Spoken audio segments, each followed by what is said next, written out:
Okay, it's going to be a review of WWF Ground Zero 1997. So we're a little bit past the 25th anniversary for this show. So this took place on September 7th, 1997 from Louisville, Kentucky. A very small venue here, not a huge crowd, a little bit under 5,000 in attendance. I believe the official gate was about around the $80,000 mark.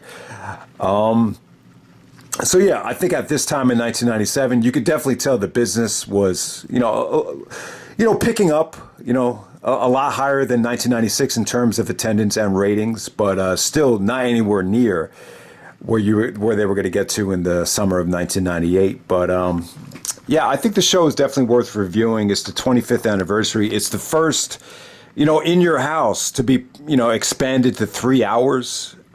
In my opinion, I think if you're going to do that, I think just eliminate the title In Your House, because I think the In Your House title kind of insinuates that it's not that important of a show, not that big of a show. I think at the time they were definitely feeling the pressure. WCW was doing 3-hour pay-per-views every single month. I think that's something they wanted to avoid, but at this particular time, it was only going to bring in extra revenue just to charge people that much more money for the extra hour. So it definitely does make sense.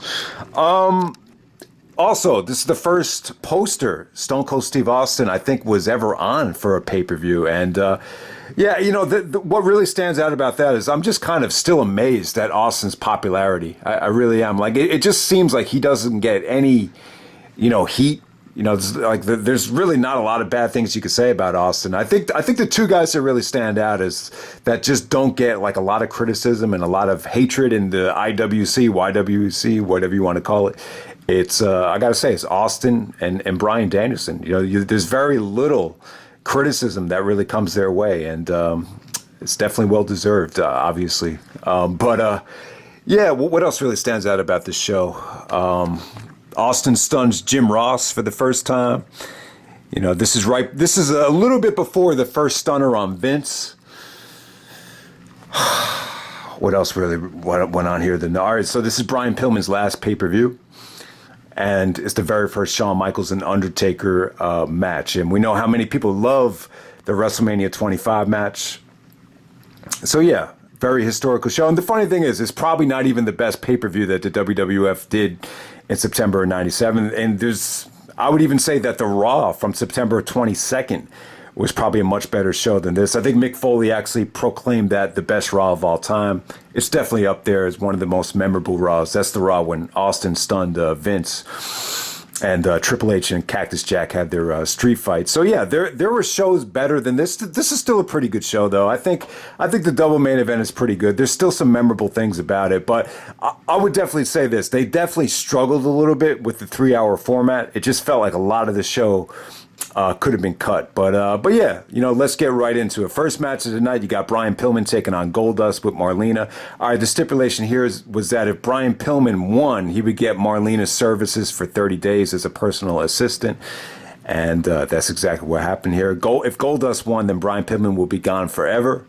That didn't exactly happen, but since Pillman passed away the very next month, it's kind of eerie to think about the stipulation right there. So, yeah, this was good stuff. I mean, from what I remember, this was the better match compared to the SummerSlam match. I felt like the crowd was heavily invested in the storyline.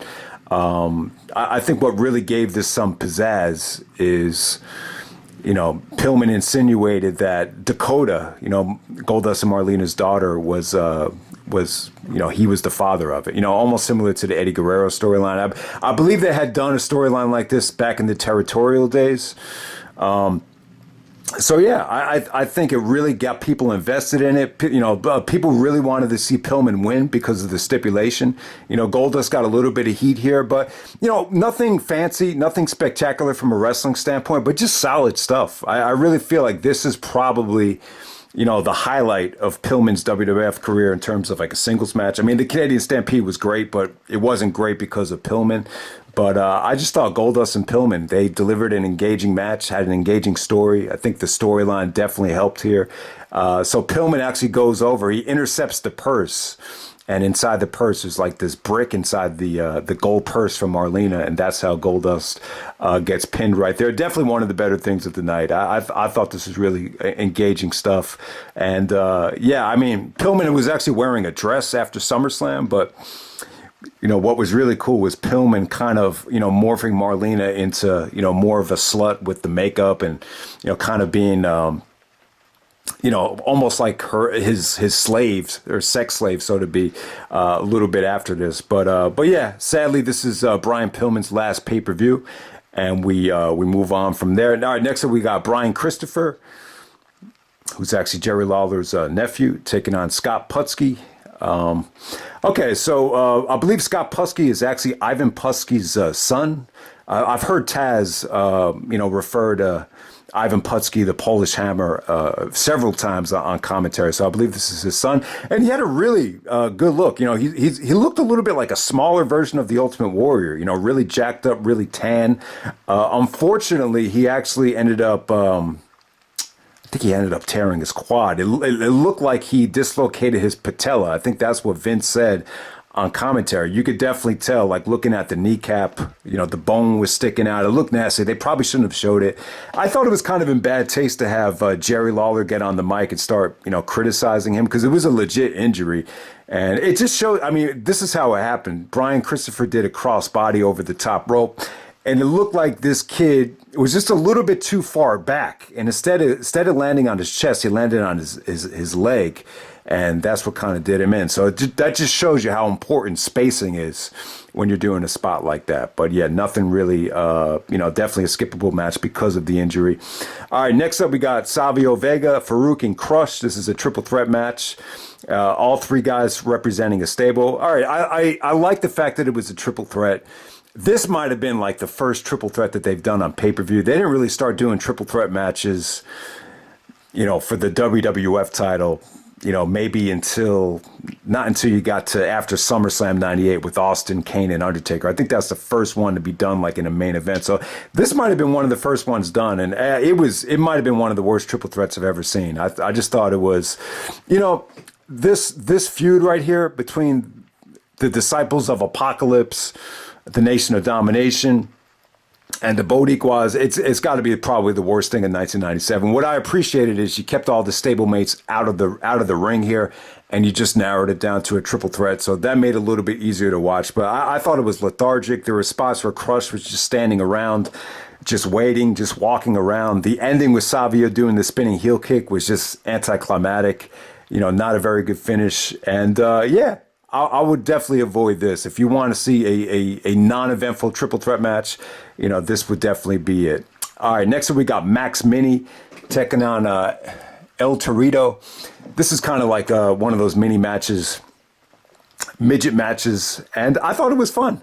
It was really fun. All right, so the El Torito, it didn't exactly look like a midget, definitely carrying a lot more muscle, a lot more mass than the little dude. But yeah, it's fun to watch. I think these matches, if you do them on rare occasions where they're not overexposed every single pay-per-view, every single show, they could definitely be a lot of fun. I think anytime you put midgets out there in the ring when it feels fresh, it's always guaranteed to get a good reaction. And yeah, Max Mini was a lot of fun. He actually put on Jerry Lawler's crown, and there was a nice little shot of him and Jerry after the match was over. And yeah, I thought this was actually one of the better things of the night. Okay, next up we have a segment where Sergeant Slaughter actually forces Mick Foley and Stone Cold to vacate the tag team titles. Jim Ross is actually there kind of consoling Austin to, do what's best for him. You don't want to risk paralysis. You don't want to risk any more damage to the neck. Just vacate these titles and heal up.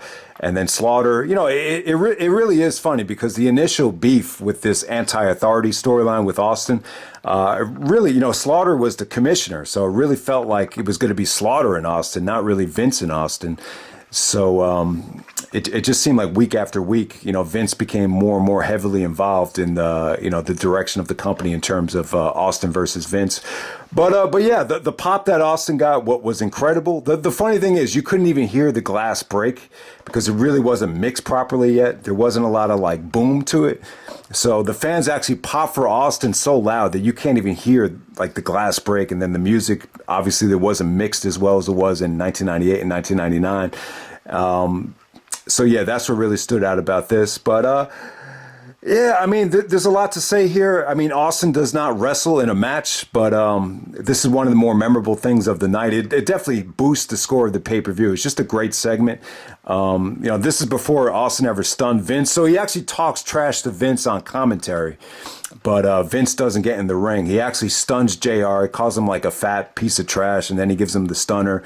They actually have to, they were supposed to, carry Jim back on a stretcher, but I think Patterson and Briscoe actually escort him backstage. And yeah, I mean, there's an anti, Jim Ross is, takes a shot at Austin, but he gave him the assist. JR really tried to do his best to get Austin over here, taking the stunner and then basically bad mouthing him when he got backstage. And yeah, you saw a lot of tension between Austin and Slaughter, just to kind of calm Steve down and just get him to agree not to risk paralysis. But the funny thing is, I think it's well documented that Austin hurting his neck and not really wanting to surrender these titles definitely helped him out. It definitely opened the door up to bring Vince into the equation and. Yeah, I mean, it just is the way it is. I mean, you would think, Austin not being able to wrestle would hurt him, but with this particular storyline, it was just a natural fit where the fans just kind of gravitated to him more and more. I mean, you could definitely tell Austin's popularity was a lot higher here than it was at like King of the Ring 97 or even a little, even when you go back to some of the pay-per-views after WrestleMania. It's just, it felt like it was reaching a new level month after month. So yeah, Foley really doesn't do anything. They just kind of surrender the titles. And, what steals the show here is JR taking the stunner from Austin. And it's funny. I just want to make this point. I think at this time, JR didn't really have a lot of respect. He really wasn't, you didn't really know him that well in 97 like you did in 2001. In 2001, this is what they really used to turn Austin heel. Austin just beating the crap out of Jim Ross in Oklahoma. That's what really kind of got the heel turn, going to a degree. All right, so the titles are vacated. So we have a 4-way elimination match to crown new tag team champions. Not a good match right here. Bad mix of talent. You got the Headbangers, you got the Godwinns, you got the Legion of Doom. Got Owen, Hart, and British Bulldog. This really felt like a mix of 96 and 98, and it just was not a good mix. I just felt like this, just never really got going. It got too much time. There's too many tag teams here that you felt it just weren't worthy of being in this spot. The most over team in this match actually got disqualified, Legion of Doom. I thought the Godwinns just definitely felt like they didn't belong in this match. The Headbangers a little bit botchy here. I mean, the highlight of the match was anytime Owen and Bulldog were in the ring. Obviously, it was a little bit more engaging. But yeah, the ending actually came when Owen actually locked in the sharpshooter. Austin came behind the referee's back, gives Owen the stunner. And the Headbangers are the new tag team champions. So there we go with that. Okay, next up for the WWF Championship, we got Bret Hart taking on the Patriot. Okay, all right, there's a lot to say about this match. I was actually surprised by how good it was. But so if you don't remember the Patriot, because Bret was going to be anti-American and very pro-Canadian, they decided to have this guy play the Patriot. God, I can't remember his name right now. But if you haven't seen the Patriot, he actually did wrestle in Japan. He wrestled in WCW. He's a really big dude. He's a southpaw.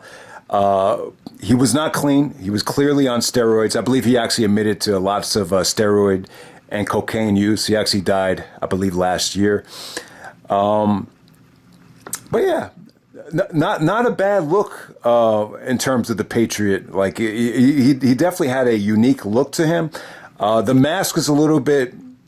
I would definitely say the Patriot's mask.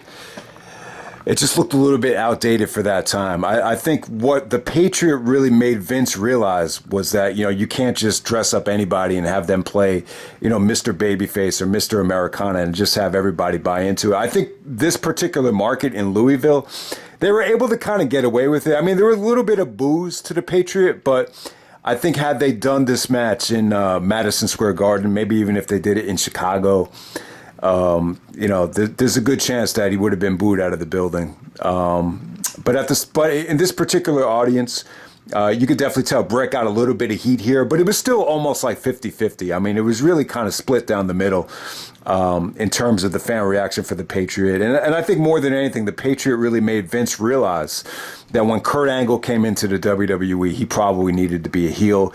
All right, so if you've never seen the Patriot, he actually comes out to the ring with the theme song called Metal, which is actually Kurt Angle's theme music. And I know Angle has said in the past, like, I've heard him say two different things, that this was his favorite song. I think when he first went to TNA, he said, oh, that was just some bullshit that was left over from the Patriot. But it's still a great song. In some ways, I think the Patriot's theme song, that song was better than the wrestlers. So, Kurt Angle really made that theme work, and I'm glad that Angle ended up getting that theme because I thought it fit Angle very, very well. But it is a little bit hurtful to see the Patriot actually come out to that theme. I wasn't there at the party, but my brother was telling me that he was at I think he might have went to Survivor Series '99, the pay-per-view party, and when the Patriot came out, my old friend actually goes like this, "The Patriot." And so yeah, that just goes to show you that it's just kind of weird. It's weird looking back at, because I wasn't really watching at the time, so I had no memory or recollection of the Patriot. So if you could just take away the fact that Patriot was actually using Kurt Angle's theme, you'll enjoy this match, though. I thought the match was good. I mean, it really was. Bret did some really, really good submission work here, just, working over the Patriot's knee. It was really engaging stuff. Some pretty good near falls, too. So Patriot actually had this finisher. It was almost like a Bubba Bomb, where he actually take the guy. He's a southpaw, so he would just bring him down with his left hand. So that's what I didn't like about the Patriot, though. I mean, yeah, jacked up dude. Really good look, actually, but very left-handed dominated. Just very, very, everything he did was with his left hand, and it just, you could just tell, man, he was not a good seller. You could definitely see a lot of flaws in him, but at the same time, Bret really liked the match, though. He actually put this on his Dungeon Collection match, that Dungeon Collection compilation. That's the first time I had seen the match, and it aged pretty well. There was some really good stuff in here. Once Vader and Bulldog actually went to the back, it looked like it was going to be a DQ, and then it wasn't. And then you saw some good back and forth. Bret actually had a really nice roll up where Patriot kicked out of.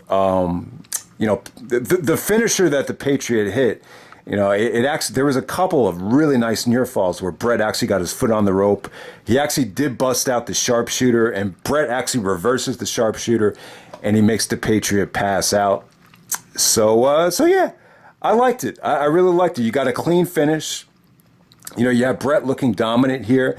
And it just kind of gets you wondering, like, if this Patriot thing was really going to work, why did they have him lose so quickly? So it almost got me thinking, like, a lot of stuff must have changed between Ground Zero and the Raw from Madison Square Garden, where I think that Raw were on September 22nd. I believe that was the Raw where Vince decided that he wanted to part ways with Bret and he wanted him to go to WCW. Decided that, it just wasn't financially worth it to keep paying him all that money. But hey, this is a good match for Bret.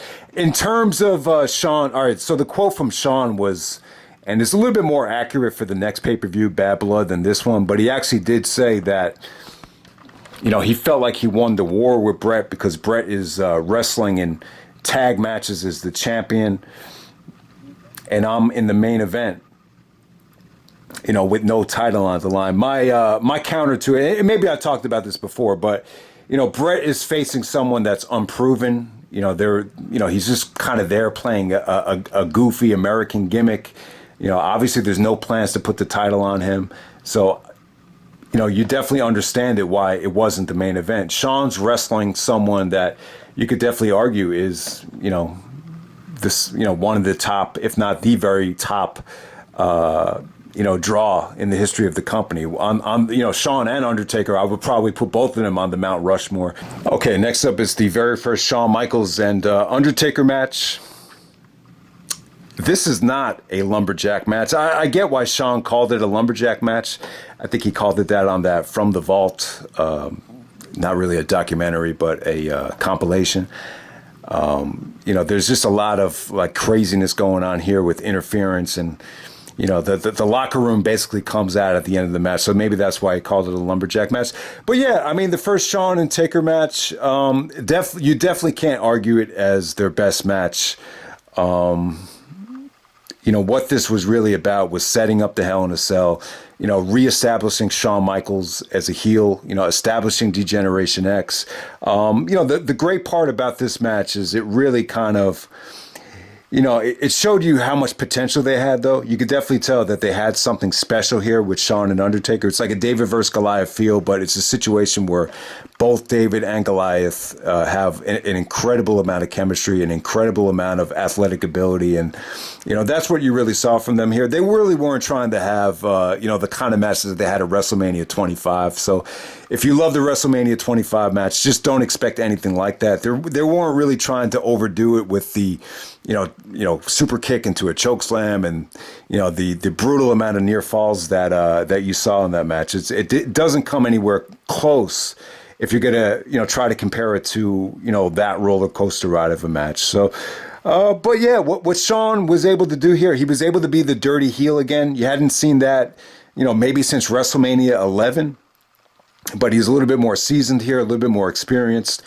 All right, so the in your house. Did I say this already? The in your house setup. This is the very last time they had the door, the plants, that whole in your house background, and right by the steel ramp, Shawn actually takes a gorilla press on the steel.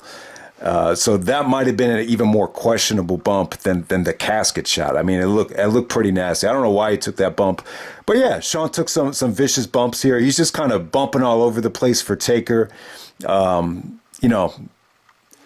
Shades of SummerSlam 2001 with both guys beating up Earl Hebner. Earl Hebner takes a ton of abuse here. I don't know why they're beating him up. I guess they really didn't care about winning the match. They just wanted to, harm each other. Shawn, cost Undertaker the match at SummerSlam. And I don't know. This feud is a little bit tough for me to buy into because of how heated the Shawn Michaels and Bret Hart rivalry was. It's like, why would you want to, screw with Undertaker if your main gripe is with Bret? So that's one thing I can't buy into it. But it does make sense, though. I think Shawn needed to be a heel. You have Taker as a babyface. You have Austin as a babyface. Obviously you've decided that Bret's no longer going to be with the company because of the money he's making. So yeah, Shawn definitely had to play the heel. The sexy boy gimmick, it didn't really work as a babyface, especially going into, late 97 into 98. So yeah, I mean, turning Shawn Michaels heel was definitely the direction to go, even though Bret was actually, he thought that it didn't make sense, that it was going to scoop his heat. So at that time, I kind of agree with Bret, especially if Bret's going to be a heel. You might as well cash in and do a heel Bret match and a Shawn babyface match before you go ahead with the Michaels heel turn. So, but yeah, I mean, what the match did was it really established Degeneration X. You saw Rick Rude actually come out and hand Shawn Michaels the brass knucks. Triple H and China came out to beat down Taker as well. So, yeah, I mean, it's funny looking back on it. You had the Shawn, Taker, and HBK Hell in a Cell moment where they're all kind of celebrating. And this is kind of like the first time you saw all three guys in the ring would be on this show. So, yeah, I mean, the ending is going to, kind of deflate some people. And it's funny, like from bell to bell, it wasn't a spectacular match. But when you incorporate, some of the bumps that Shawn took by the ramp and the aftermath with, I think this might have been the first time you've seen Taker ever fly over the top rope. He did his WrestleMania spot here. He basically took out the whole locker room and Shawn Michaels. So it was cool. They gave you really something special, even though you had a DQ finish, the first time you've ever seen it. So yeah, really good stuff. I was surprised at how over Taker was here and how much heat Shawn got. Shawn got a lot of heat every time he chop blocked Taker. So yeah, it's a hell of a match. Shawn actually said it was the best match on the pay-per-view. He said, I gave the fans the best match on that pay-per-view because I'm the man and I can. So he did say that. And the funny thing is, this is actually Shawn. It's only Shawn's third pay-per-view of the year. So, it's finally like, yeah, Shawn is finally going to start wrestling again. And it's time to start taking this company seriously. I think the heat was definitely on when you get to September of 97. This is really like the war, kind of shifting into full gear. not the AEW pay-per-view, but, the Monday Night Wars in September of 97. So, yeah, I thought this is a pretty good show. And it's definitely not the best pay-per-view of 97. There's probably even some Raws that are better than this. But, you remember for the Austin stuff, Shawn and Taker, Bret, this is really just Bret really cashing in on that Canadian gimmick and going up against an American. I'm not a huge fan of the Patriot, though. I thought the Patriot selling was a little bit weak. And I thought the mask was a little bit goofy. It really reminded me of the Wild Pegasus mask that Chris Benoit used to use. But, yeah, the mask, it just didn't work for me. And, if you, the Patriot's mic skills, kind of laughable. He really kind of reminded me of the Big Boss Man just by his accent. I believe he was actually from South Carolina, not too far away from where Big Boss Man was from. I believe Cobb County, Georgia. So kind of in the same territory. But yeah, the Patriot thing, there's no way it was going to work. But what it did was, I think more than anything, this pay-per-view just kind of, solidified the fact that Vince had to, move on with his product and move even more. They started doing more very reality-based, storylines at this time, especially with Goldust, Taker, and Foley. But I think even more so, this was kind of a smack to the head that, we need to officially drop this, white meat babyface crap and just, get rolling into the Attitude Era. And I think more than anything, that's what the Patriot did. And unintentionally, it kind of had them, the funny thing is, if Angle had signed that deal in the summer of 96 after the Olympics, who knows, maybe Angle would have fought Bret on this pay-per-view. And they would have gave him, the same theme music, but wasn't meant to be. And you wouldn't get Angle until 1999, where they officially knew exactly what character to give Angle. So it all worked out for Angle. But yeah, it's just kind of funny to look back on it that way. But yeah, that's Ground Zero, 1997. And I'm out. All right.